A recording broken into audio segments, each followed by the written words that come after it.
Le message du jour vous est présenté par notre frère Marc. Salut, chers bien-aimés de notre Père Céleste. Nous conclurons aujourd'hui avec notre message, les effets du péché sexuel.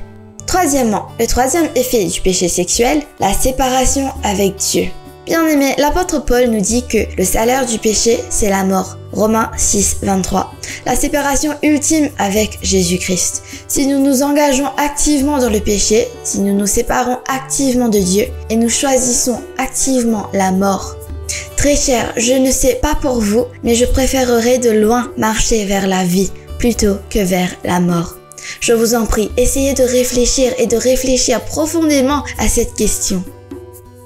Nos quelques minutes de plaisir valent une éternité de douleur. Nos quelques relations occasionnelles nous coûteront notre relation éternelle avec Dieu. Non, non bien-aimés, il n'y a pas de plus grand plaisir que d'être dans la présence de Dieu. Par conséquent, débarrassons-nous du péché de la chair et jetons-nous dans la vie de l'esprit. Quatrièmement, le désir vous rend captif. Bien-aimés, plus vous vous divertissez, plus vous y restez longtemps et plus vous en devenez un esclave. Très cher, je ne peux pas penser à un meilleur cas pour illustrer cela que l'histoire de Samson dans les chapitres 13 à 16 du livre des Juges. Je vous en prie, faites-moi une faveur et lisez attentivement cette histoire. Dieu appelle Samson à délivrer son peuple des Philistins. Cependant, Samson avait une faiblesse pour le péché sexuel. À plusieurs reprises, il s'est éloigné de la voie de sa mission et il est pris au piège dans une relation avec les Philistins. Juge 14.3 dit que son père lui a rappelé ce fait très important de ne pas s'impliquer ou se marier avec une étrangère. Mais Samson répondit « Va me la chercher car elle me plaît ».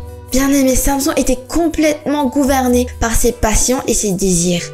Et ils sont devenus sa perte, la pierre qui causa sa chute. Samson s'est retrouvé impuissant, aveugle et pourrissant dans une cellule de prison plutôt que d'accomplir le but auquel Dieu l'a appelé. Et il n'avait que 42 ans. Les jeunes, faites attention. Bien-aimés, s'engager dans le péché sexuel nous fera dévier du but de Dieu dans notre vie. Par conséquent, détournons-nous des choses que le Seigneur interdit et impliquons-nous dans les choses qu'il approuve. Les règles de Dieu, commandements, ne sont ni dures ni cruelles. Il les a données pour notre bonheur et notre bien-être. Nous devons tenir compte de sa parole et vivre éloignés des immoralités sexuelles de ce monde. Respectons le Seigneur et lavons-nous dans le sang de Jésus si jamais nous avons échoué, péché. Il est prêt à nous pardonner. Vivons dans la pureté en poursuivant toujours la sainteté et en poursuivant Jésus. Désolé d'avoir été long aujourd'hui. Que Dieu vous bénisse tous. Profitez de votre journée en lui. À demain pour une autre révélation de la parole de Dieu. Au revoir.